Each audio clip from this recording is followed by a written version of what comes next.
नमस्कार, आप देख रहे हैं हल्ला बोल। आपके साथ मैं हूं अंजना ओम कश्यप। करौली पर पिक्चर अभी बाकी है। करौली हिंसा को लेकर सियासत फुल स्पीड में है। आज बीजेपी की टीम हिंसा प्रभावित इलाकों में जा रही थी, लेकिन राजस्थान सरकार ने इजाजत नहीं दी। इसके बाद बीजेपी के नेता धरने पर बैठ गए और जो बवाल हुआ, गहलोत सरकार के खिलाफ उन्होंने नारेबाजी की है। बीजेपी के फायर ब्रांड नेता तेजस्वी सूर्या ने राजस्थान के मुख्यमंत्री अशोक गहलोत को चेतावनी तक दे दी है कि अभी ट्रेलर है, पिक्चर अभी बाकी है। बीजेपी कह रही है कि राजस्थान में आग लगी है, वहीं कांग्रेस की सरकार कह रही है कि आग बीजेपी लगा रही है। रिपोर्ट देखिए, फिर चर्चा की शुरुआत करेंगे।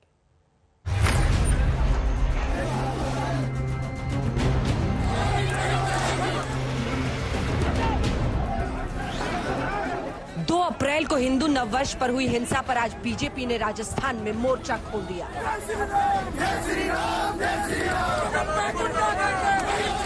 बीजेपी इसे न्याय यात्रा कह रही है और इस यात्रा का नेतृत्व कर रहे थे बीजेपी युवा मोर्चा के राष्ट्रीय अध्यक्ष तेजस्वी सूर्या। जयपुर में सवाई मानसिंह अस्पताल पहुंचकर तेजस्वी सूर्या ने करौली हिंसा में घायल हुए पीड़ित से मुलाकात की। न्याय यात्रा जब करौली के लिए निकली, बवाल तब शुरू हो गया। प्रशासन ने न्याय यात्रा की इजाजत नहीं दी, जिस पर बीजेपी कार्यकर्ताओं की नारेबाजी शुरू हो गई। न्याय यात्रा को लेकर पुलिस पहले से अलर्ट पर थी। यात्रा के रूट पर जबरदस्त तैनाती की गई थी। करौली बॉर्डर पहुंचने के बाद हंगामा बढ़ता चला गया। तेजस्वी सूर्या को पुलिस हर हाल में आगे नहीं बढ़ने दे रही थी। तेजस्वी सूर्या ने आरोप लगाया कि गहलोत सरकार तानाशाही है। उन्हें जहां रोका गया है वहां धारा 144 लागू भी नहीं है। 144 लागू करने के लिए एक लॉजिक होना चाहिए। हम आज आ रहे हैं इसलिए 140। कांग्रेस सरकार का कहना है कि प्री प्लान कॉन्स्पिरेसी थी, जिसके तहत वहां पर दंगे हुए। प्री प्लान कॉन्स्पिरेसी उनका था, जो दंगा वाले जो दंगा किया ना, वो लोग प्री प्लान कॉन्स्पिरेसी किया था और सरकार का विफलता है। 2 अप्रैल की करौली हिंसा पर बीजेपी और कांग्रेस आमने सामने है। बीते दिन पूर्व मुख्यमंत्री वसुंधरा राजे ने भी करौली जाकर हिंसा प्रभावित परिवारों से मुलाकात की थी। ये साजिश लगती है जिस तरह से, और मैं इस बात को नहीं मानता, एक फौजी होने के नाते मैं इस बात को बिल्कुल नहीं मानता कि पुलिस को इतला नहीं थी। मुझे पुलिस पर विश्वास है, पुलिस चौकस है, लेकिन अगर पुलिस को राजनीतिक इशारा हो तो पुलिस बेबस है। हिंसा किसी कीमत पर बर्दाश्त नहीं की जाएगी। ये प्रधानमंत्री के मुंह से पूरा देश सुनना चाहता है। उसके अभाव में जगह जगह हिंसाएं हो रही है, तनाव हो रहा है। मैं समझता हूँ कि देश हित में नहीं हो।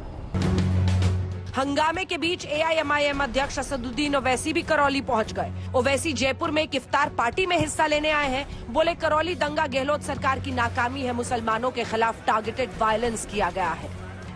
यकीनन वो फेलियर है राजस्थान के कांग्रेस गवर्नमेंट का, और उनकी नाअहली और नाकारापन से ही वो कम्युनल राइट हुआ, जिसमें एक टारगेटेड वायलेंस मुस्लिम कम्युनिटी पर किया गया है और इससे बहुत बड़ा नुकसान हुआ है। अभी पोलराइजेशन करना आपको लग रहा है बीजेपी कर रही है इसे? तो नहीं कि सरकार की पहली जिम्मेदारी होनी चाहिए कि लॉ एंड ऑर्डर कंट्रोल करें। आइए अब आपको बताते हैं कि आखिर करौली हिंसा की घटना है क्या। 2 अप्रैल की शाम 4 बजे करौली के कलेक्ट्रेट सर्किल में रैली में शामिल करीब 200 बाइकों पर सवार 400 लोग रवाना हुए। रैली के आगे पिकअप गाड़ी में डीजे में गाने बज रहे थे। डीजे पर बजते गानों और नारेबाजी से भड़के लोगों ने पथराव कर दिया, जिससे हिंसा भड़क गई।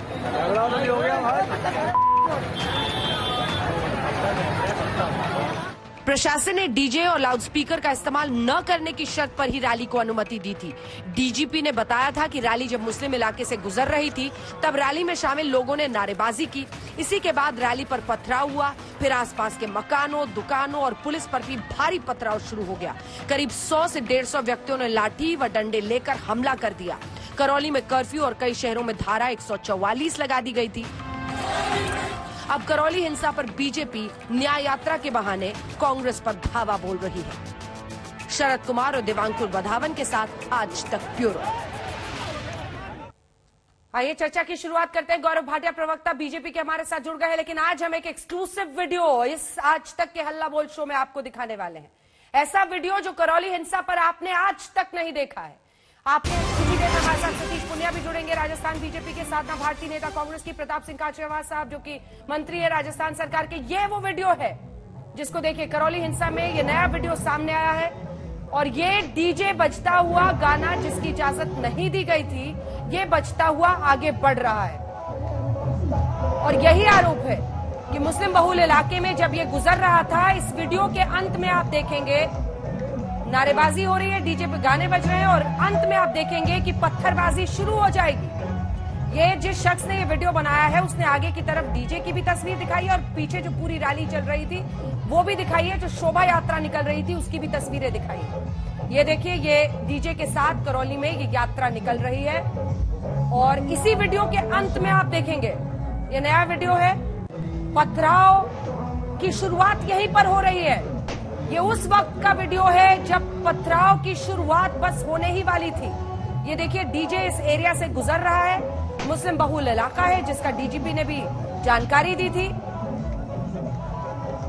और इसी गाने के फौरन बाद वहां पर आप अंत में देखेंगे, थोड़ी देर में ही वो विजुअल आएगा और जैसे ही तस्वीरें आती हैं हम इसकी शुरुआत कर देंगे आपको दिखाना। लेकिन प्रताप सिंह खाचरियावास जी, मैं आपके साथ आज शुरुआत करना चाहती हूं। ये किसका काम था सर कि लॉ एनफोर्स किया जाए? नहीं, उसको वापस आप लगाएं क्योंकि उस वीडियो के एंड में आपको दिखाई देगा पथराव की शुरुआत हो चुकी थी। ये बाद की तस्वीरें हम दिखा रहे हैं, ये वीडियो देखते रहिए। इसी के अंत में अभी अचानक पत्थरबाजी शुरू हो जाएगी। ये प्रताप सिंह खाचरियावास जी, ये पुलिस लेकर जा रही थी ना इस रैली को, इस शोभा यात्रा को, फिर आखिर क्यों नहीं उन्होंने डीजे को रोका? पहले आप क्यों ऐसी नौबत पैदा होने दी? ठीक कह रहे हैं। पुलिस ने, मैं इस बात को स्वीकार करता हूं, जहां पुलिस की गलती है पुलिस के खिलाफ कार्रवाई हुई और कार्रवाई आगे भी करेंगे, क्योंकि पुलिस की जिम्मेदारी बनती थी कि जो रास्ता तय किया गया वो रास्ता पुलिस को तय करना चाहिए था। आगे छतों पर भी पुलिस होनी चाहिए थी और इस रास्ते से पुलिस को परमिट नहीं करना चाहिए था। डीजे की जब परमिशन नहीं थी, नहीं प्रताप सिंह, आप मेरा सवाल सुन रहे हैं फिर भी जवाब नहीं दे रहे हैं। ये पूरा मैं तो आपसे पूछ रही हूँ सर, गृह मंत्री कौन है? आप जानते हैं, पूरा राजस्थान जानता है। फिर गहलोत साहब बार बार के आप ये दिखा चुके हैं, अशोक गहलोत जी राजस्थान के गृह मंत्री। हाँ तो सर फिर ये किसकी जिम्मेदारी बनती है? मैं मेरी बात पूरी कर लूं अंजना जी। करिए सर, जरूर करिए, लेकिन जवाबदेही तो तय होनी चाहिए ना सर। ऐसी हिंसा क्यों होने दी गई? जी पूरी करें बात सर। आपने बोल लिया, आप कुछ और बाकी हो तो बोल लीजिए, फिर मैं बोल लेता हूं। सर बाकी तो बहुत कुछ है, अगर आप इजाजत दें तो 10 सवाल आपसे दाग सकती हूँ जिसका जवाब देना आपके लिए मुश्किल पड़ेगा, लेकिन मैं तो आपको मौका दे रही हूँ सर कि आप बताएं कि क्या ये गृह मंत्रालय का फेलियर नहीं है? आपकी पुलिस ने सर आपकी पुलिस ने आंखें क्यों बंद की? आपकी पुलिस ने ऐसी नौबत क्यों आने दी? केंद्र सरकार में बैठे हुए लोग, बीजेपी के लोग, जब दिल्ली में और जयपुर में बैठकर बीजेपी आरएसएस के लोग प्लान करेंगे, दंगा प्लान करेंगे कि राजस्थान में कैसे भी दंगा करवाना है और पूरे राजस्थान के हर डिस्ट्रिक्ट में प्लानिंग करेंगे दंगा करवाने की, हाँ। और एक जगह करौली में कामयाब हो जाएंगे। आज करौली में पूरी स्थिति कंट्रोल में है। आज भी बीजेपी के लोग वहां पहुंच गए, धारा 144 लगी हुई है। आप केंद्र की प्लानिंग क्यों नहीं रोक पा रहे? दंगा करवाने की प्लानिंग प्रताप सिंह साहब, पूरा देश जानता है। महंगाई से ध्यान हटाना है, पेट्रोल डीजल गैस सिलेंडर से। सर हम ये वीडियो दिखा रहे हैं ना, आप बताइए यहाँ पर किसकी प्लानिंग से क्या हुआ, क्या किया किसी ने? ये देखिएगा, अभी ये जा रही है वहां से ये पूरी रैली और अचानक पथराव की शुरुआत होती है। आप बताइए इसमें केंद्र की, सेंटर की कौन सी प्लानिंग है? मोदी जी का कौन सा डायरेक्टिव है? आपकी पुलिस को डायरेक्टिव है, किसको डायरेक्टिव है सर? हाँ वही मैं बता रहा हूं आपको अंजना जी। ऐसा है, ये जो पूरी रैली है इसमें बीजेपी आरएसएस के लोग निकलकर जाते हैं, खून से तिलक करेंगे, गोलियों से आरती। एक वीडियो नहीं है, पूरे राजस्थान के बीजेपी और आरएसएस के कार्यकर्ताओं के वीडियो है। करौली में इन्होंने दंगा करवा दिया, लेकिन उसके बाद रामनवमी को एक जगह दंगा नहीं हुआ। सरकार ने अपना राजधर्म निभाया। बीजेपी कोशिश करके राजस्थान में रामनवमी को दंगे नहीं करवा पाई। बड़ा दर्द है, इसलिए आज वापस करौली पहुंच गए और कह रहे हैं कि हम तो अंदर जाएंगे। करौली के अंदर क्या करोगे? न्याय यात्रा निकालनी है तो जयपुर में निकाल लो। बोले हम तो करौली जाएंगे और आप भीड़ देखो, जबरन जाएंगे। क्या ये बीजेपी का, ये जो केंद्र की सरकार में बैठी हुई है, ये काम है? बीजेपी का एक नेता पूरे देश में महंगाई पर बोलने को तैयार नहीं है, डिस्कस करने को तैयार नहीं है। लोग, खाने पीने की वस्तुएं महंगी हो गई, पेट्रोल डीजल गैस सिलेंडर महंगा हो गया, उस पर एक शब्द बोलने को तैयार नहीं है। भारतीय जनता पार्टी का एक ही एजेंडा है, हिंदू मुसलमान को लड़ाओ, सिख ईसाई को लड़ाओ, दंगा फैले, हमारी राजनीति चलती रहे। राजस्थान में बीजेपी का एक भी विधायक या बीजेपी का केंद्र का मंत्री यदि महंगाई पर बोलेगा तो 501 रुपए इनाम मैं दूंगा उसको, लेकिन एक भी व्यक्ति बोलने को तैयार नहीं है। आज उन्होंने साबित कर दिया कि हमें न्याय यात्रा निकालनी थी तो जयपुर में 500 के इनाम की घोषणा आज तक पर हो गई है। आपकी 500 के इनाम की घोषणा हो गई है।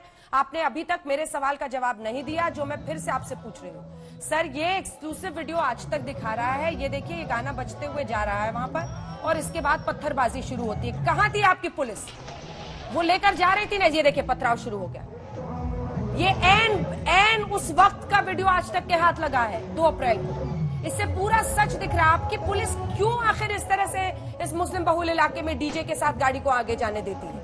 क्या उनको सुनाई नहीं दे रहा था गाने में क्या बज रहा है? देखिए, ये तीन सिपाही इस तरह, बीजेपी आरएसएस के लोग यदि जबरन वहां से जुलूस लेकर जाएंगे और वो निकल गए जुलूस लेकर, वहां पर जाकर बीजेपी आरएसएस ने दंगा प्लान किया, उसके बाद पुलिस की गलती तो मैं स्वीकार कर रहा हूं, जहां पुलिस की गलती है वहां पुलिस की गलती है, उनके खिलाफ कार्रवाई हुई है। जहां बीजेपी की गलती, वहां बीजेपी आरएसएस की गलती माननी गौरव भाटिया जी जवाब दीजिए। ये बीजेपी आरएसएस की प्लानिंग है, वर्क करो, ठीक है, किसी को नहीं छोड़ेंगे, चाहे बीजेपी का वर्क करो। बीजेपी आरएसएस का की प्लानिंग है, आप लोगों ने ये कराया है, जवाब दीजिए। देखिए अंजना जी, मैं प्रताप सिंह जी को बड़े ध्यान से सुन रहा था। ये वही बोल रहे हैं जो अशोक गहलोत जी सोनिया चालीसा पढ़ते हुए बोल रहे थे। मैं केवल एक सवाल सबसे पहले पूछता हूं, और प्रताप सिंह जी, 5100 रुपए का इनाम है। मतलूब अहमद 10 दिन हो गए, कब गिरफ्तार होगा ये देश की जनता पूछ रही है। इनाम 5100 रुपए है, बता दीजिएगा जब आपकी बारी आएगी। दूसरी बात, देखिए प्रताप सिंह जी ने तो खुद ही मान लिया कि अशोक गहलोत जी से राजस्थान नहीं संभल रहा। आप बोलो महंगाई पर, पेट्रोल डीजल पर। एक मिनट अंजना जी, बीच में ना बोले। मैं तो मंत्री जी को बहुत सम्मान पूर्वक सुन रहा था, बीच में मत बोलिए। देखिए, कानून व्यवस्था, संविधान पढ़िएगा, शेड्यूल 7 पढ़िएगा। जो प्रदेश की सूची होती है ना, उसमें लॉ एंड ऑर्डर आता है, एंट्री 1 है मेरे ख्याल से, आप देख लीजिएगा। अगर कानून व्यवस्था प्रदेश की जिम्मेदारी है, सरकार जो है, तो आप लोग कहते मोदी जी माफी मांगे। ये किस तरह की बात हुई, मुझे नहीं समझ में आया। तीसरी बात, इनके डीजीपी अंजना जी पता है क्या कह रहे थे? वो ये कह रहे थे, और जो पुलिस थी, डीजीपी ने कहा कि जो दंगाई हैं उनकी बॉडी लैंग्वेज देख ली मैंने। मतलब दंगाइयों की बॉडी लैंग्वेज होती है, ये हमें नहीं पता था। और वहां पे पुलिस आज तक ने भी वीडियो दिखाए थे, दंगाइयों को कहती है बच्चों पत्थर चला लिए। ठीक है, मैं रास्ता बताता हूं कांग्रेस हेडक्वार्टर का कैसे जाना है। सीधे जाना, 200 मीटर बाद दाहिने लेना, दाहिने लेने के बाद एक गली आएगी, बाएं लेना और कांग्रेस हेडक्वार्टर आ जाएगा। वहां हम आएंगे नहीं तुम्हें पकड़ने। ये हालत है राजस्थान की जो पुलिस है उसकी। तीसरी बात, मैं केवल इतना ही कहूंगा, केवल राजस्थान की बात नहीं, आप देखिए मध्य प्रदेश में दिग्विजय सिंह जी पूर्व मुख्यमंत्री हैं, उनकी क्या भूमिका रही। वो एक फेक ट्वीट करते हैं, कहते हैं ये मध्य प्रदेश की घटना है, जबकि वो थी नहीं, और बिहार में 5 गिरफ्तारी हुई। तो ये लोग दंगा फैलाते हैं खुद। और एक बात अंजना जी मैं और कहता हूं, आपने कहा डीजे बज रहा था, मैं ये पूछना चाहता हूं, क्या डीजे बजाना ये गुनाहे अजीम हो गया? हिंदुओं ने कुछ गलत कर दिया, भगवा झंडा लहरा दिया, कुछ गलत कर दिया, तर्क क्या आते? मस्जिद के सामने से भगवा झंडा और ढोल बज रहा था। अरे मस्जिद के सामने की जमीन क्या भारत की नहीं है, सरकारी नहीं है, टैक्स पेयर के रुपए से नहीं बनती। अगर वहां भगवा झंडा भी हो गया तो क्या है? तमाम आपको उदाहरण दे दूं, लखनऊ का डीजे का परमिशन नहीं मिला। गौरव भाटिया जी फिर भी डीजे बजाएंगे तो सवाल पूछा जाएगा ना? कैसी बात कर रहे हैं आप तो वकील हैं। ठीक है, अगर डीजे की इजाजत नहीं दी है डीजीपी ने तो कैसे बजेगा डीजे? मैं उत्तर, ठीक है, ये आपका सवाल जायज है। मैं एक बात पूछता हूं, डीजे की परमिशन नहीं थी और डीजे बज रहा था, पुलिस कार्रवाई करेगी ना, कानूनन जो भी कार्रवाई करनी है कर लेगी। लेकिन पेट्रोल बम छत पे आ जाएंगे, डीजे बजा तो पेट्रोल बम आ गए, छत पे पत्थर आ गए कि हिंदुओं को मारेंगे, और उसके बाद केवल और केवल कार्रवाई करेंगे तो हिंदुओं के खिलाफ करेंगे। आप मुझे बताइए मतलूब अहमद की अरेस्ट क्यों नहीं हुई 10 दिन बाद? और मैं एक उदाहरण दे रहा था, ऐसे तमाम मंदिर है, लखनऊ की भी बात कर ले, जहां पे ताजिया जाते हैं और उसके बाद मंदिर बंद रहते हैं क्योंकि मुसलमान भाई ताजिया लाएंगे तो हम मंदिर बंद रख लेंगे। ये कौन सा तर्क है कि मुस्लिम बाहुल्य इलाका है इसलिए वहां पे जो है हिंदू अपनी शोभा यात्रा नहीं निकाल सकते, हिंदू नववर्ष नहीं मना सकते। कानूनन आपको जो कार्रवाई करनी है वो करते, और ये दिखाता है कैसे प्रशासन और पुलिस विफल रही क्योंकि अशोक गहलोत दूसरी तरफ देख रहे थे। धन्यवाद। जल्दी से साधना भारती जी को एक बार दिखाइए। मैं लौट रही हूं मंत्री जी आपके पास। साधना भारती जी, सवाल इस बात का है कि हर चीज आपके राज्य में हो, जहां पर आप सत्ता में हैं, सब कुछ मोदी सरकार करा रही है, ये नहीं चलेगा ना। ये वन तर्क फिट फॉर ऑल नहीं चलेगा। आपको जवाबदेही तय करनी पड़ेगी और फिर ओनस भी लेना पड़ेगा, रिस्पॉन्सिबल बनना पड़ेगा। गृह मंत्री है मैडम, मुख्यमंत्री गृह मंत्री है राजस्थान के, उनकी पुलिस वहां खड़ी है। अगर डीजे की इजाजत नहीं थी तो क्यों उनकी पुलिस संरक्षण में वो डीजे आगे बढ़ रहा था? क्यों ऐसी नौबत आई? देखिए, हम वीडियो भी दिखा रहे हैं, उसके बाद जो हिंसा हुई है उसकी तस्वीरें देखिए, और फिर भी आप कहेंगे कि केंद्र सरकार ने ये किया है। आपकी पुलिस टोपी ठीक करती हुई दिख रही है, टोपी सेट कर रही है वहां पे।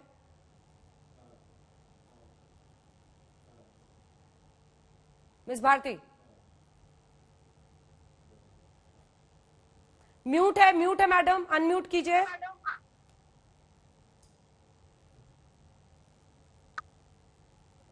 आवाज आ रही है मेरी? हाँ, आ रही है जी। देखिए, मैं सीधी बात कहती हूँ, चाहे खून हिंदू का बहे, मुसलमान का बहे, सिख का हो, ईसाई का हो, बौद्ध का हो या पारसी का हो, सबके खून का रंग लाल है। लेकिन हम यही कहेंगे कि हिंसा की कभी भी कोई भी व्यक्ति खिलाफती करता है, हम उसके पक्षधर नहीं है। अगर चाहे वो राजस्थान में हो, चाहे वो मध्य प्रदेश के खरगोन में हो, चाहे वो गुजरात के अंदर हो, चाहे बिहार में हो या देश के किसी भी कोने में हो, किसी ना किसी की विफलता रही। अगर डीजे अलाउ नहीं था तो क्यों किया गया, उसकी भी विफलता है। तो उसके लिए हमारे मंत्री साहब बैठे कह रहे हैं कि कार्रवाई हुई, ऐसा तो नहीं है कार्रवाई नहीं हुई। लेकिन मैं वही सवाल पूछती हूँ, आदरणीय, क्या कार्रवाई हुई है? क्या कार्रवाई हुई है? कितने अफसरों पर कार्रवाई हुई है? नहीं, बिल्कुल, अगर मंत्री जी बैठे कह रहे हैं कार्रवाई होगी ना, बिल्कुल। अगर गलती होगी, हो गया। नहीं, देखिए साधना भारती जी, कितने दिन बीत गए? अंजना जी, आदरणीय भारती जी, आदरणीय, सुपर आदरणीय भारती जी, कितने दिन हो गए? 2 तारीख से आज बताइए मुझे, कितने दिन हो गए मैडम? नहीं, दिन बहुत हो गए, मैं वही पूछ रही हूँ। मैं ये नहीं कह रही। और डीजीपी साहब ज्ञान दे रहे हैं, डीजीपी साहब ज्ञान दे रहे हैं कि लोग वहां पर नारेबाजी कर रहे थे, इसलिए वहां पर इस तरह की हिंसा हो गई है। ये कैसी दलील है? ये कैसी पुलिस है? आंखों के सामने सब कुछ हो रहा है। ये नया वीडियो आपको टीवी दिख रहा है? टीवी है साधना जी? टीवी है कि नहीं आपके सामने? आप, मुझे पता है आप सच के लिए बोलती हैं एकदम, और अच्छा बोलती हैं। इस सच को आप भी स्वीकारेंगी कि ये गलत हुआ है, ये पुलिस की गलती है, टकराव की स्थिति पैदा करने दी गई वहां पर। बोलिए आदरणीय अंजना जी, मैं बिल्कुल आपकी बात को गलत नहीं कह रही। हिंसा हुई है वो गलत है, चाहे हिंसा हो, बलात्कार हो, हत्या हो, सब गलत है। लेकिन मैं पूछती हूँ, आप कहते हैं कि हम एक राज्य की बात कर रहे हैं। हम एक राज्य की बात नहीं करते, हम तब प्रश्न उठाते हैं जब मध्य प्रदेश के अंदर, जहाँ बैठी हूँ बालाघाट में, वहाँ गौरक्षण लोधी डॉली दमाए की हत्या कर दी जाती है। और कौन करता है? विश्व हिंदू परिषद के तथाकथित वो गुंडे, विश्व हिंदू परिषद के जो गौरक्षक तथाकथित बनते हैं, गौ तस्कर हैं। जब उनकी गौ तस्करी की पोल खुलती है तो मर्डर कर दिया जाता है। क्या कार्रवाई की? क्यों नहीं? मामा जी का बुलडोजर चढ़ गया वहां पर। रीवा के अंदर एक पुजारी बलात्कार करता है, भाजपा के बड़े नेताओं के साथ फोटो आती है, क्यों नहीं बुलडोजर चला दिया गया वहां? मैं फिर पूछ रही हूँ, छतरपुर के अंदर एक बेटी की हत्या होती है, क्यों नहीं बुलडोजर चला दिया जाता? एक लवलेश पुजारी जो तथाकथित महंत है, बलात्कार करता है, और शिवराज सिंह चौहान जी के मध्य प्रदेश के आप गलत शो पर आ गई। बीटी शर्मा जी संरक्षण देते हैं। साधना जी, आप गलत शो पर आ गई। 5 बजे मामा पर भी बहस हो चुकी है, बुलडोजर मामा पे, जो बीजेपी में होड़ लगी हुई है ना, बुलडोजर बाबा वर्सेस बुलडोजर मामा, उस पर चल गई। अब हम 6 बजे करौली पर बहस कर रहे हैं, और आपको करौली पर भी बोलना पड़ेगा, आपको करौली पर भी बोलना पड़ेगा। 3 दिन लगातार मैंने खरगोन की हिंसा पर शो कर लिया है, करौली पर बोलिए। भारतीय जनता पार्टी को मौका चाहिए, राजस्थान में चुनाव है, मध्य प्रदेश में चुनाव है, जाति और धर्म को धंधा बनाएंगे, और किस तरीके से जाति और धर्म का पैमाना फिट करना अच्छे से आता है उन्हें। इसीलिए तो क्यों जा रहे हैं तेजस्वी सूर्या जी वहाँ? तो आपकी पुलिस आजकल बीजेपी के इशारे पर काम कर रही है? आपकी राजस्थान पुलिस बीजेपी के इशारे पर काम कर रही है? हमारी राजस्थान पुलिस की अगर कोई विफलता है तो हमारी सरकार ऐसी नहीं है। ये रटी रटाई बातें भारती जी, आप तो नई राजनीति का नया चेहरा है, जरा कुछ तो बोलिए कि लगे ईमानदारी से बोल रही हैं। मैं बिल्कुल ईमानदारी से बात रखती हूँ। कहाँ ईमानदारी से आज बोल रही हैं? बेरोजगारी और बेतहाशा आज ईमानदारी से नहीं बोल रही। बहस करते क्यों नहीं करना चाहते? उन मुद्दों को ढकने के लिए तेजस्वी सूर्या जी वहाँ पहुँच जाते हैं। आए कभी बालाघाट, आए यहाँ पर, कहे विश्व हिंदू परिषद के उन गुंडों को गिरफ्तार किया जाना चाहिए। आए कभी छतरपुर, आए कभी रीवा, मतलब जहाँ पर गैर भाजपा की सरकार है वहाँ पहुंच जाएंगे अपना झंडा। सतीश पुनिया जी, हरे और लाल जो में पहले बार से ही संवेदनशील इलाका है, वहां पर आज तेजस्वी सूर्या क्या साधने के लिए आए हुए थे? क्या है, जब जयपुर में वो एक पीड़ित से मिल चुके थे, आप ही ने वीडियो ट्वीट किया था, उसके बाद से करौली ही जाना है। करौली जहां पर हिंसा हुई है, क्यों ऐसी जगह पर आपको अपनी राजनीति सेकनी है? मौका दिया है, मुझे कुछ सेकंड दीजिए। बोलिए बोलिए, राजस्थान बीजेपी के अध्यक्ष हैं, बोलिए अध्यक्ष जी। पहली बात तो हाँ, हिंदू नव वर्ष पर पूरे देश और प्रदेश में रैलियां निकलती हैं, परमिशन से निकलती हैं। इस रैली की सीएलजी की मीटिंग होती है पहले 2 दिन पहले, उसमें मतलूब अहमद और बाकी सब लोग शरीक होते हैं। वो ये गारंटी देते हैं कि इस जुलूस को शांति से निकलवाना हमारी गारंटी है।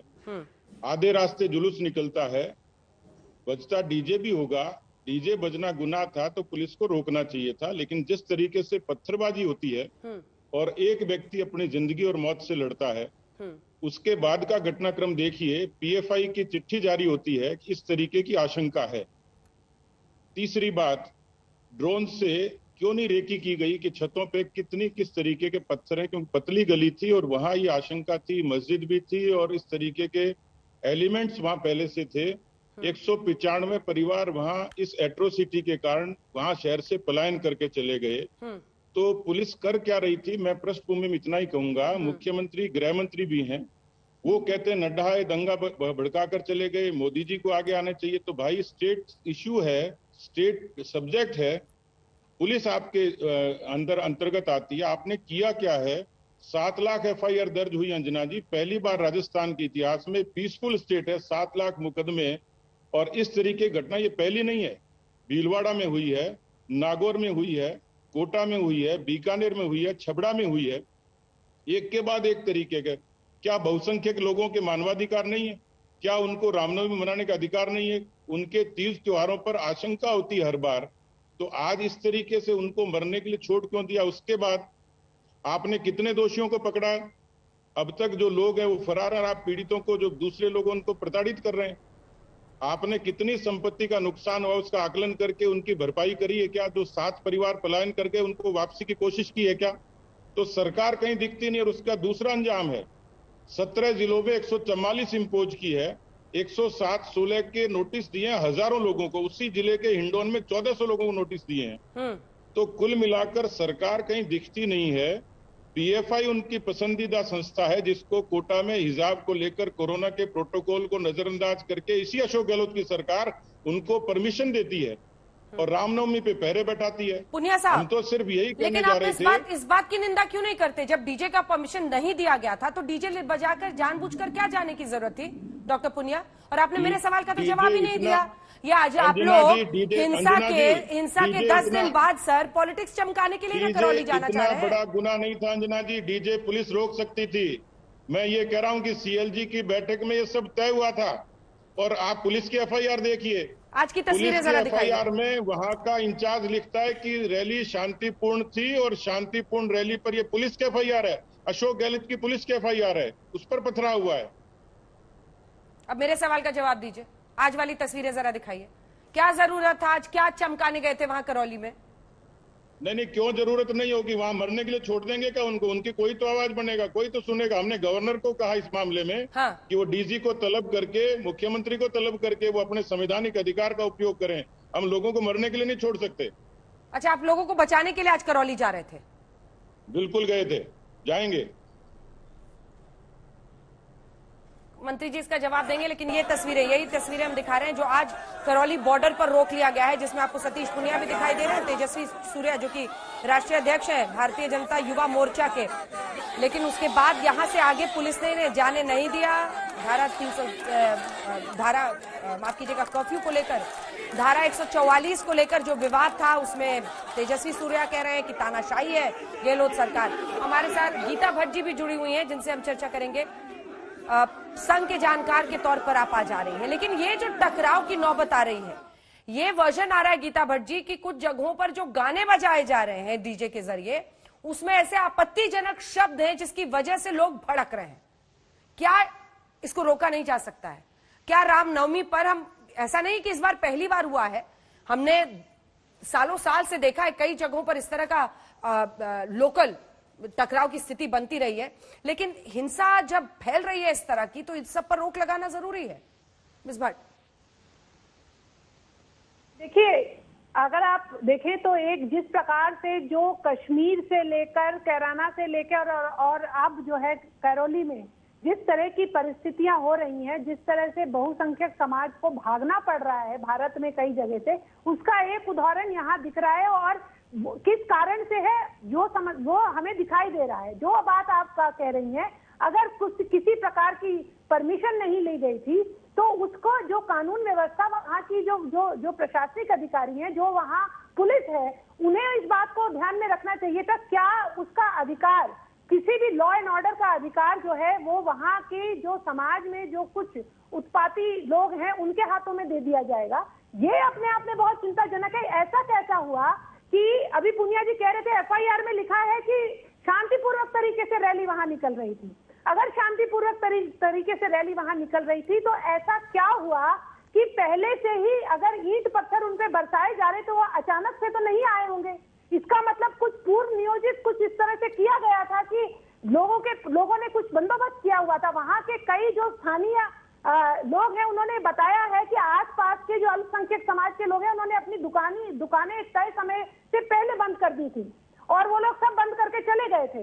तो ऐसा क्या, ये अपने आप में बहुत सारे प्रश्न उठाता है जिसे कि वहां की जो सरकार है राजस्थान की, उसकी जवाबदेही बनती है कि उनको इसके ऊपर पूरी इंक्वायरी बिठानी चाहिए और पूरा का पूरा इसमें क्या तथ्य है वो सच निकालना चाहिए। दिख रहा है ये, और ये बहुत चिंताजनक है और सरकार को इसकी जिम्मेदारी लेनी चाहिए। हालांकि ये ना कह के कि उसका आरोप लगा दिया जाए। खुद वहां का जो काउंसलर है वो कितने दिनों से नदारद है, जिसके ऊपर की लोग उंगलियां उठा रहे हैं, तो क्यों नहीं सरकार उसके ऊपर कार्यवाही कर रही? क्योंकि उनका अपना काउंसलर है तो इसलिए उसको कहीं छुपा के रखा हुआ है। ये ऐसे कई सवाल हैं अंजना जी जो कि ये इस बात से दर्शाते हैं कि जब जब ऐसे कोई भारतीय त्योहार होते हैं, नव वर्ष प्रतिपदा के कई कार्यक्रम, रामनवमी के कार्यक्रम देश के और राज्यों में भी कहीं ऐसे देखा गया है, ये अपने आप में ऐसे पॉकेट्स में ये परेशानियां क्यों आ रही हैं? पूरे देश भर में इस तरह की रैलियां निकलती हैं। ठीक है, इसका जवाब मंत्री जी देंगे, प्रताप सिंह खाचरवास जी देंगे। प्रताप जी, आपके लिए खास एक गहलोत साहब की एक बात जरा सुनाती हूँ, उन्होंने कुछ ही दिन पहले कहा, सुनिए। प्रधानमंत्री जी को, गृह मंत्री जी को और विशेष रूप प्रधानमंत्री जी को, आज कल रामनवमी थी, मान लीजिए कि राज्यों में दंगे भड़क गए। अब कहाँ तो राम पुरुषोत्तम मर्यादा राम की बात हम करते हैं और कहाँ उनकी जयंती पे ही दंगे भड़क जाए, तो आप सोच सकते हो कि देश किस दिशा में जा रहा है। आज प्रधानमंत्री जी देश को संबोधित करे कि हिंसा जो भी करेगा, कोई जाति का हो, कोई धर्म का हो, कोई वर्ग का हो, कोई व्यक्ति हो, कानून अपना काम करेगा, उसको बख्शा नहीं जाएगा। वही निर्देश राज्य सरकारों को दे कि राज्य सरकारों की ड्यूटी है कि ये काम करें। उसके अभाव के अंदर ये सब बातें होती हैं। हिंसा किसी कीमत पर बर्दाश्त नहीं की जाएगी, ये प्रधानमंत्री के मुंह से पूरा देश सुनना चाहता है। उसके अभाव में जगह जगह हिंसाएं हो रही है, तनाव हो रहा है। मैं समझता हूँ कि देश इतना नहीं है। सर, भाजपा के नेता राज्यपाल से मिले हैं सर। ये भाजपा नेता तो आग लगाने का काम करते हैं। भाजपा के नेता आग लगाने का काम करते हैं। मंत्री जी, लेकिन ये बताइए कि प्रधानमंत्री नरेंद्र मोदी को क्या करना चाहिए रामनवमी की हिंसा पर? ये ज्ञान तो दे रहे हैं गहलोत साहब, लेकिन यही ज्ञान कहां हवा हो गई जब उनको करौली संभालना था।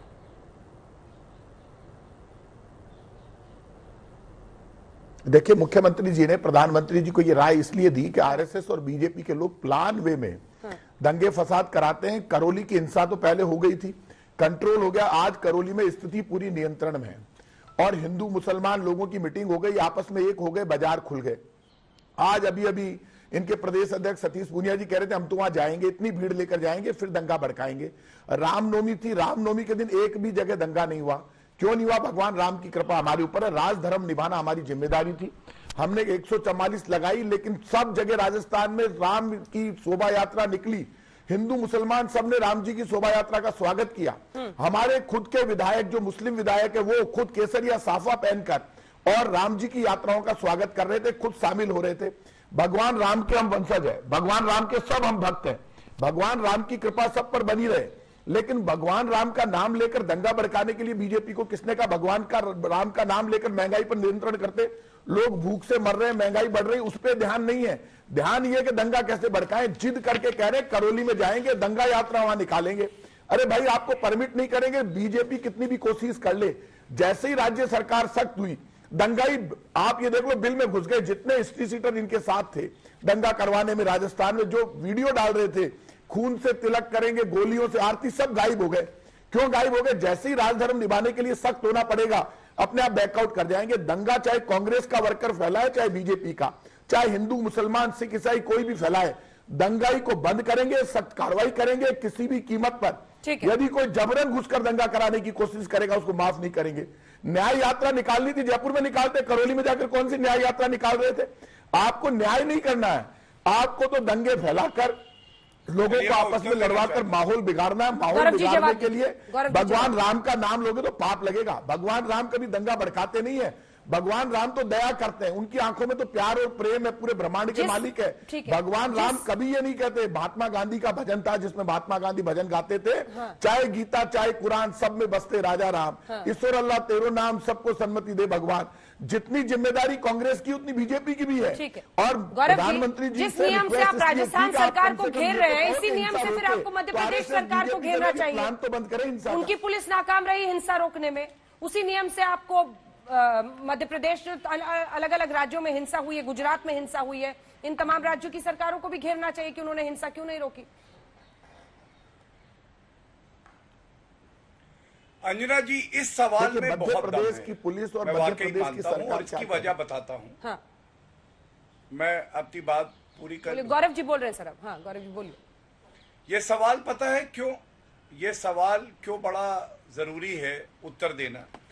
क्योंकि देखिए, कांग्रेस का या और जो विरोधी दल है उनका रवैया क्या रहता है कि अगर भाजपा शासित राज्य में दंगा हो जाए तो कानून व्यवस्था का विषय है, लेकिन कांग्रेस शासित राज्य में हो या पश्चिम बंगाल में हो तो वो विचारधारा बीजेपी और आरएसएस की है।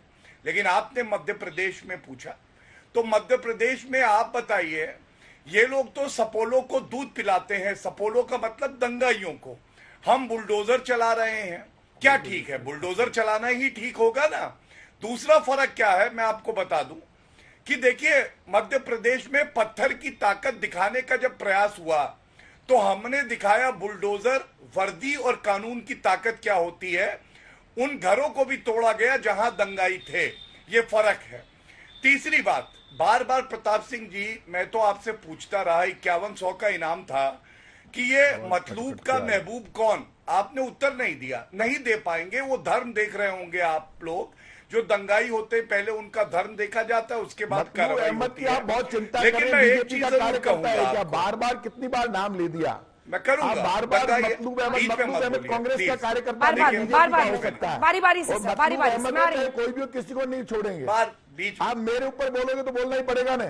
मतलूब अहमद कांग्रेस का कार्यकर्ता नहीं है और मतलूब अहमद को भी गिरफ्तार करेंगे। ठीक है, जवाब सुन लीजिए प्रताप जी। मंत्री जी रुक जाइए। हाँ गौरव जी,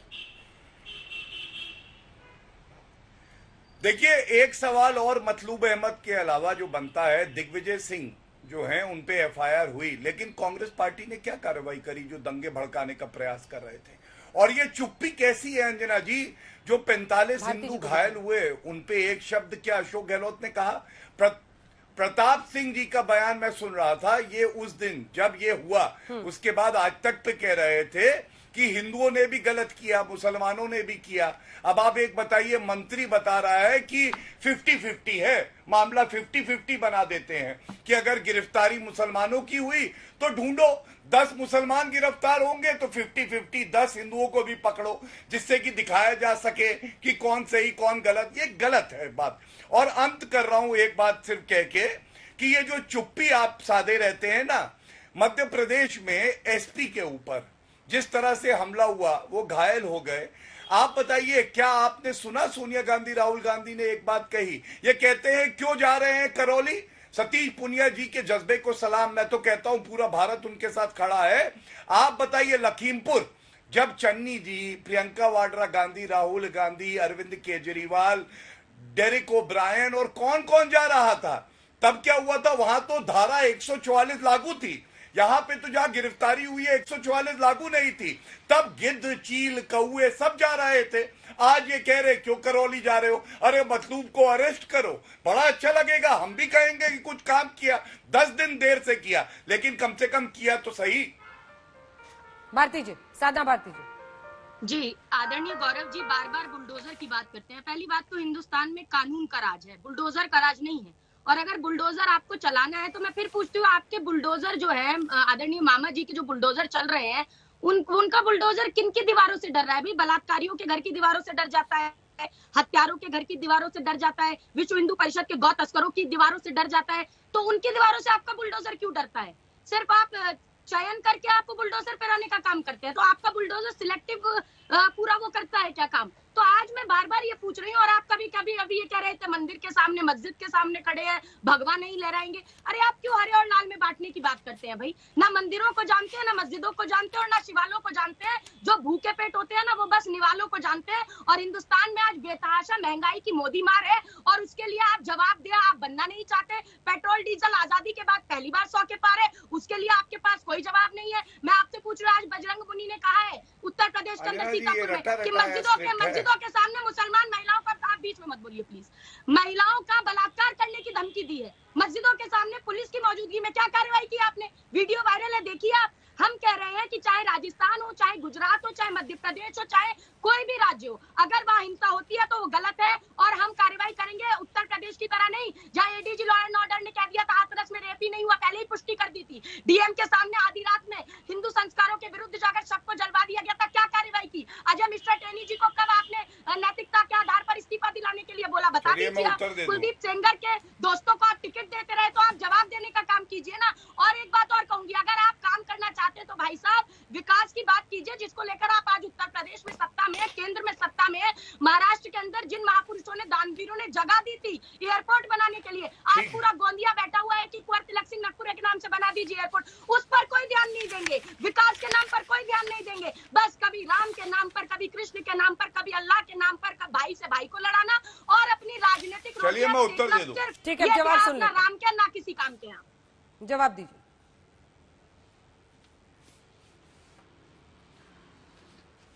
देखिए, इतिहास गवाह है कि निकम्मी औलादें जो हैं वो पुरखों की विरासत बेच देती हैं, और यही हाल कांग्रेस पार्टी का है, चाहे नेता हो चाहे प्रवक्ता हो। मैं तथ्यों से इनकी बातों का जवाब दे देता हूं। आशा को मर्यादित रखिए। मतलूब अहमद पूछना क्यों? क्या शब्द है अंजना का शब्द? आप 11 दिन नहीं, क्या शब्दावली प्रयोग कर रहे हैं आप? निकम्मी औलादे क्या होगा? 40 चुनाव हरवाए हैं। सुनिए पहले, शांत हो जाइए, शांत हो जाइए। मुसलमान आपको क्यों लगा? आपको क्यों लगा? कितना इंटेलिजेंट मानते हैं? आपको क्यों लगा? चैनल पर महंगाई से मैं 3 चीजें बताता हूँ राजस्थान के बारे में। आगे बढ़ते नहीं, ऐसे शब्दों से टिप्पणी मत कीजिए ना गौरव जी। कोई आपकी पार्टी के लिए बोलेगा, आपको भी बुरा लगेगा, आपको भी बुरा लगेगा। अच्छा, अंजना जी, चौकीदार चोर है बहुत सम्मानित शब्द हैं क्या? किसने बोले थे? और मैंने किसी का नाम नहीं लिया। इनको कैसे पता चल गया कि कौन निकम्मी औलाद है? लेकिन 3 तथ्य राजस्थान के अब दे रहा हूं, और सुनिएगा।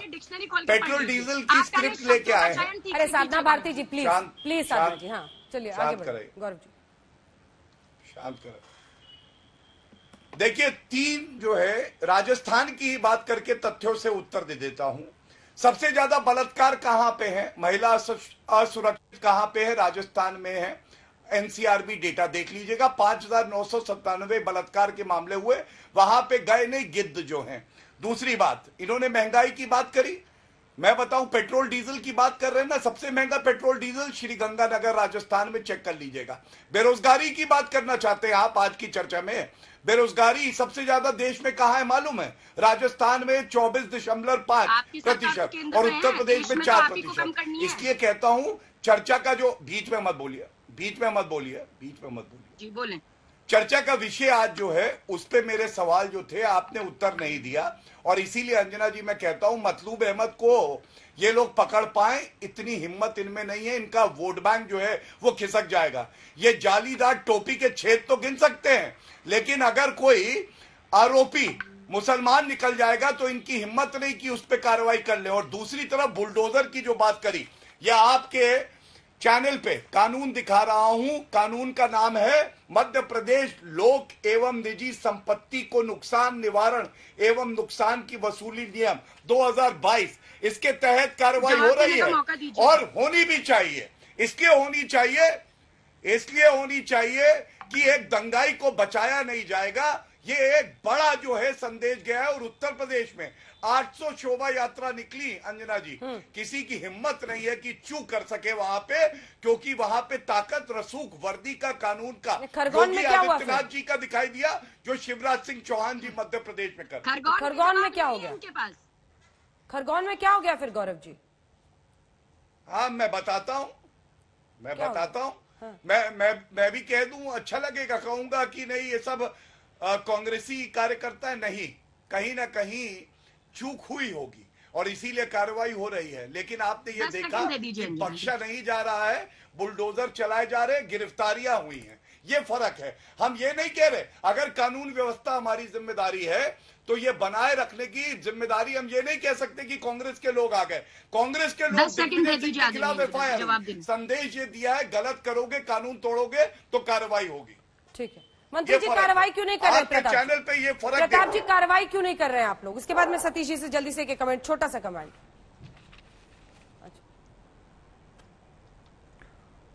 देखिए, आप जो ये सारा मामला डिस्कस कर रहे हैं, एक्चुअली में गौरव जी को तो नॉलेज ही नहीं है, बिना नॉलेज के बात कर रहे हैं। राजस्थान में करौली पर डिस्कस हो रही है। आप ये जो वीडियो दिखा रहे हैं, आप इसकी आवाज सुना दीजिए, सारी सच्चाई सामने आ जाएगी। भगवान राम का, हम क्षत्रिय वंश के लोग अपने आप को वंशज मानते हैं। भगवान राम की पूजा होती है राजस्थान में, और भगवान राम मर्यादा पुरुषोत्तम भगवान राम को पूरी दुनिया मानती है, पूरे ब्रह्मांड के मालिक है। लेकिन भगवान राम का नाम लेकर बीजेपी यदि दंगे करवाती है तो पाप करती है, और पाप के लिए कोई बख्शा नहीं जाएगा। करौली में 43 दुकानें मुसलमानों की जली है, 7 हिंदुओं की जली है। लेकिन आज वो हिंदू मुसलमान दोनों एक हो गए, उनके समझ में आ गई कि बीजेपी वालों से सावधान हो जाओ, आएंगे दंगा करवाएंगे, दुकानें जलवा देंगे, केस हमारे ऊपर लगेंगे। रामनवमी को यात्रा निकली भगवान राम की, कहीं दंगा नहीं हुआ। बीजेपी वालों को घुसने ही नहीं दिया, इसलिए नहीं घुसने दिया, जाते हैं दंगा करवा देते हैं। रामनवमी को राम जी की यात्रा आसानी से क्यों निकल गई? करौली पर पिक्चर अभी बाकी है, हल्ला बोल में आप देख रहे थे बहस, और ये नया वीडियो भी हम आज तक पर आपको दिखा रहेंगे। ठीक उस वक्त का वीडियो है जब पत्थरबाजी की शुरुआत हुई थी। कुछ इस अंदाज में ये हिंदू नववर्ष की 2 अप्रैल को राजस्थान में ये रैली कह लीजिए, शोभा यात्रा कह लीजिए, आगे बढ़ रही थी, और उसके फौरन बाद, यही गाना बजने के फौरन बाद वहां पर पथराव शुरू कर दिया गया, और फिर वो हिंसक तस्वीरें सामने आई जिसमें आसपास की दुकानों, मकानों सबको आग के हवाले कर दिया गया था। इसी पर आप देख रहे थे हल्ला बोल में बहस, देखते रहिए आज तक।